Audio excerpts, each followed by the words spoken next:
The Vatican has control over all the necessary governments with global powers to allow them the ability to do as they wish. The national ID cards that are slated to start arriving in the United States of America as early as May of 2008 will be a mainstay in the system of control. The ID cards will contain everything about you as an individual: your home address, resume, educational background, health history, past and present employment, your travel plans, passport info, birth certificate, social security number, driver's license number, marital status, family records, and even criminal records will be in this card. It will eventually replace all your credit cards as well as the use of cash. It used to take the government up to 72 hours to prevent you from buying and selling or freezing your accounts. With the ID card, it happens instantly anywhere in the world. How does this mark get into the hand or into the forehead?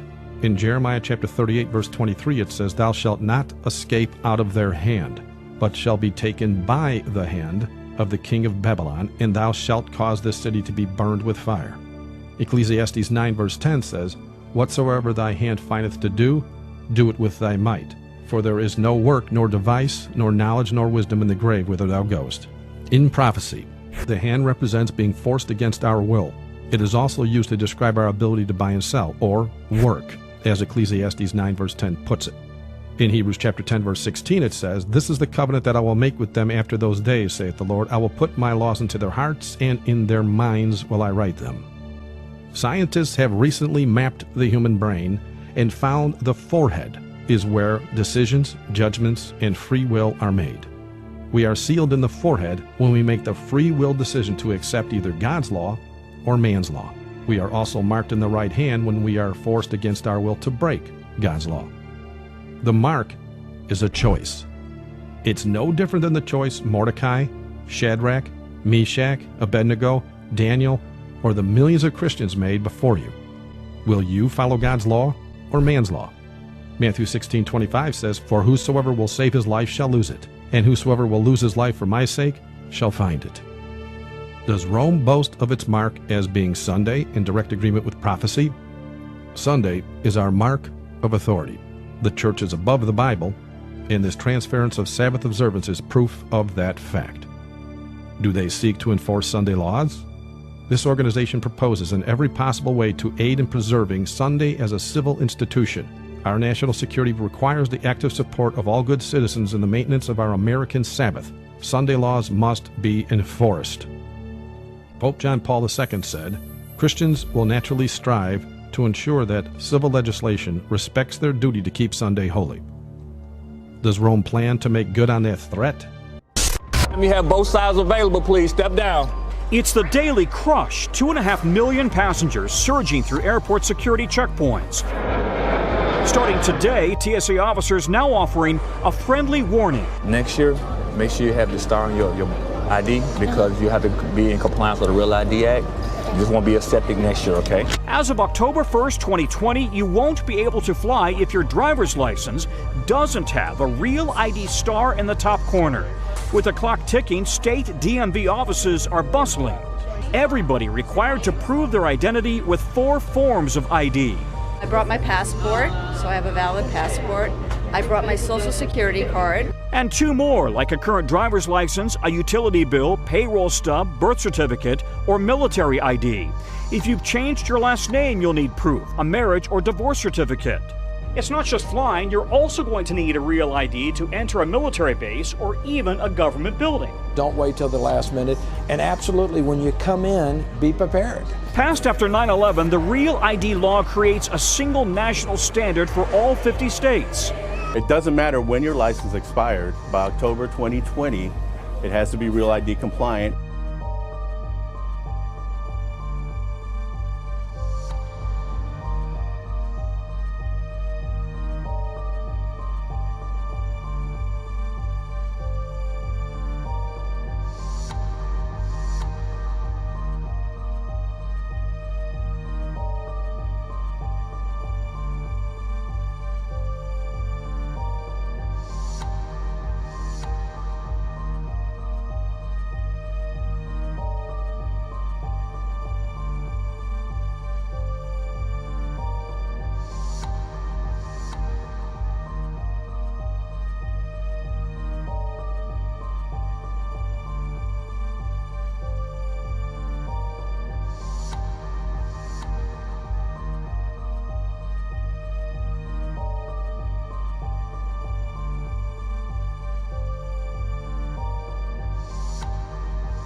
All these are the beginning of sorrows.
Russia. It's also dealing with massive wildfires, charring away parts of Siberia.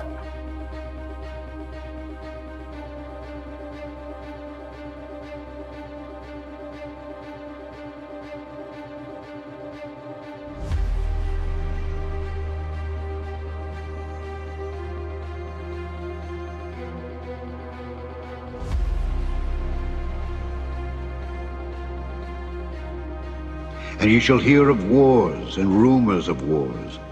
See that ye be not troubled. For all these things must come to pass, but the end is not yet.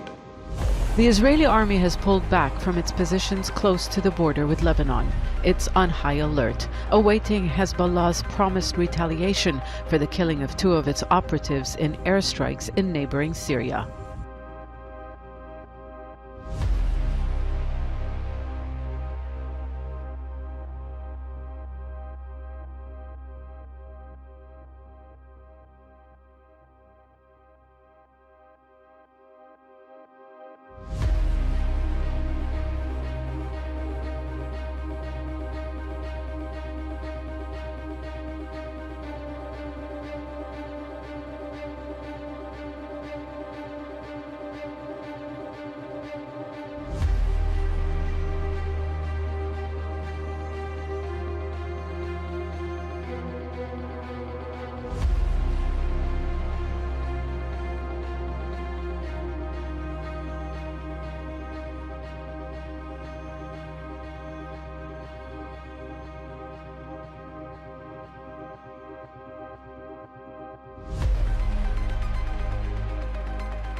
For nation shall rise against nation and kingdom against kingdom. Overseas tonight, a potential new threat from North Korea.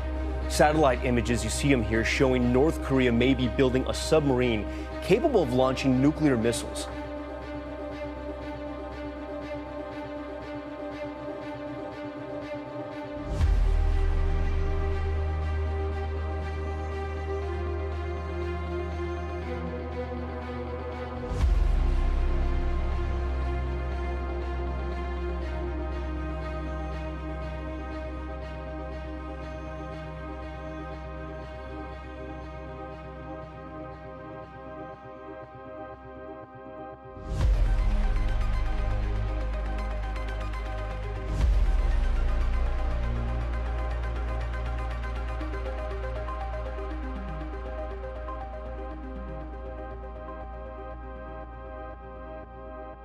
They train at least twice a week. How to shoot, how to work in a team.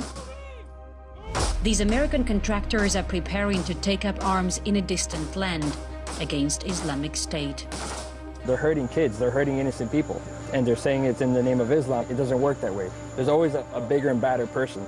And right now we're going to be that bigger and badder person to make sure that they don't come in. Suleiman, a martial arts pro and firearms instructor, will go with his men to the Philippines, a country that you might not immediately associate with the world's fastest growing terrorist group. But local extremists recently pledged allegiance to ISIS, among many in South Asia. If the U.S. doesn't have interest in a certain country, we're not going to hear it on the news. And just because we don't have interest in that country doesn't mean that they shouldn't be helped. These men are not from the military. It's a private security mission with purely defensive goals, taking on a duty where they say their government has fallen short. The United States just killed the head ISIS member who was in charge of all the oil. So if you look down, they work their way to the money. They're after the big people. Does anyone care at all about civilians? Like ordinary people? Kids? Not as you would in the States. When we ask them who sponsors their mission, they only say they are paid overhead. We all have full-time jobs. This is just something that we decided to get together and say, you know what? We need to do what we can with what we know and do it for the greater good. Under the terms of their contract, they can bring a limited supply of weapons and will pick up the rest on arrival. In Kabul, smoke and anger fill the streets. The Taliban launched an attack against what's known as the Green Village, a secure compound for foreigners, on Monday night. By Tuesday morning, residents were on the streets, angry that their neighbourhood has been repeatedly targeted, and blamed the international presence. Security forces attempted to disperse protesters with gunfire. My friends and relatives were killed and wounded in the blast. This is the 5th time this area has been attacked. We want officials to move the foreigners away from this area.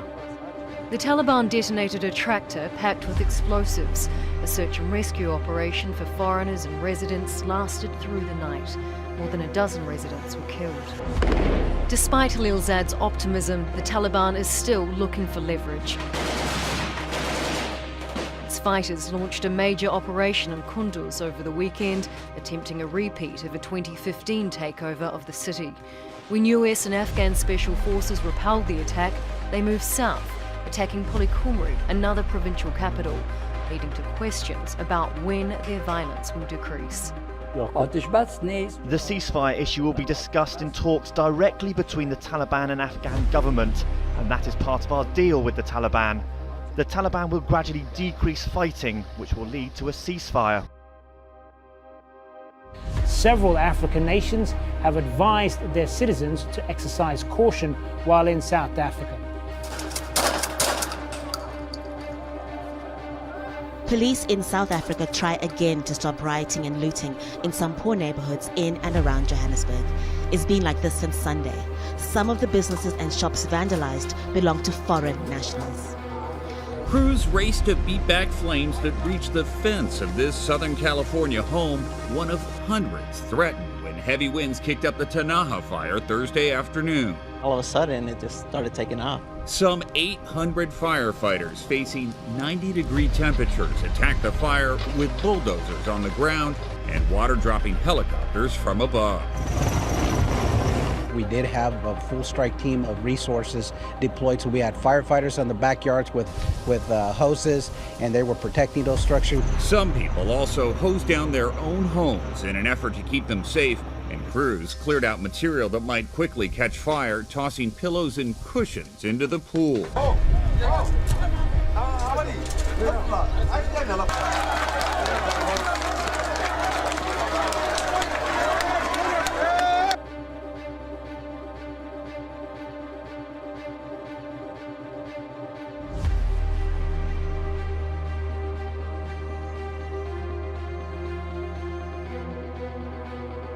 The Taliban is claiming responsibility for a large explosion in Afghanistan's capital, which has killed at least 4 people. The armed group says it was targeting a foreign forces convoy. The blast shook windows and doors in an area close to foreign embassies and government buildings in Kabul. It's a remarkable trail from the arms factories of Europe to the hands of ISIS terrorists in Yemen in the span of barely a year. We know this courtesy of concerned citizens who leaked the emails, the memos, the contracts between the US, its contractors, and weapons manufacturers. And the jihadists gave it away. Propaganda reel from ISIS showed in their possession 82mm mortar shells, which the reporter was able to identify. 0418, read the numbers, deciphered as production lot 4, manufactured in 2018. KV stands for Krusik, the arms factory, V for Valjeva, place in Serbia where the arms factory is. And thanks to those leaked documents, it appears the US military purchased lot 4 from Krusik military factory last year. Then it was a matter of following the paper trail, how those shells were brought, transported, marked for the Afghan army, and ended up with ISIS in Yemen.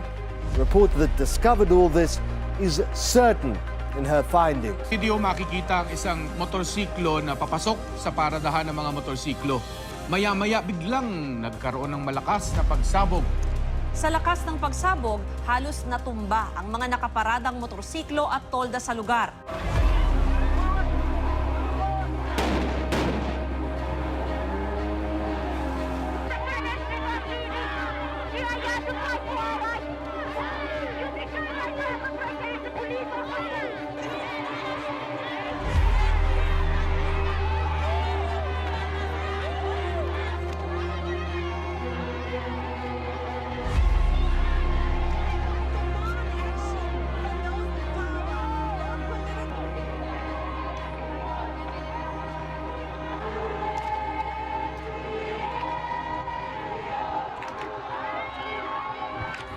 Men with men, working that which is unseemly, and receiving in themselves that recompense of their error which was meet.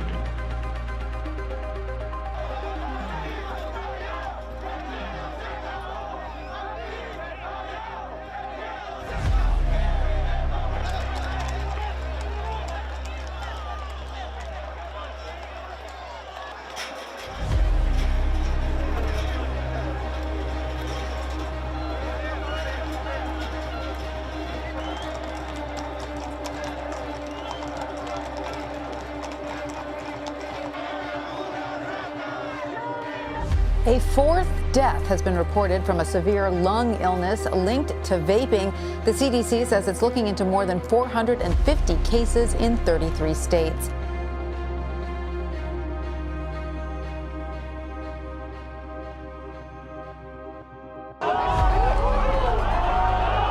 There's fury at the police amid repeated claims which refuse to go away about police brutality when dealing with these pro-democracy demonstrators. It is chaotic on Hong Kong streets, and this is now turning into a nightly ritual. Outside one police station, a floral mountain is building, a tribute to protesters they believe have died after being arrested, claims the police have categorically denied. But trust in the police is at an all-time low now. The US is unleashing its military to fight fake news and disinformation. So you would think the military had more important things to worry about. I mean, we know that the military has tons of operations. They're really behind a lot of the trolling that goes on the internet to try to combat people's, anything that's a conspiracy. They send in their troll bots and all that stuff. But this is unbelievable. And people who, whether they care or not about channels like mine, or any of you who have channels out there, you really think the military, that we're such a threat that the military now needs to be involved? So we have the FBI, we have the CIA obviously spying. Now we have the military considering us threats. Most of us don't even own guns, okay? So how we're threats in any way, shape, or form is beyond me. All these are the beginning of sorrows.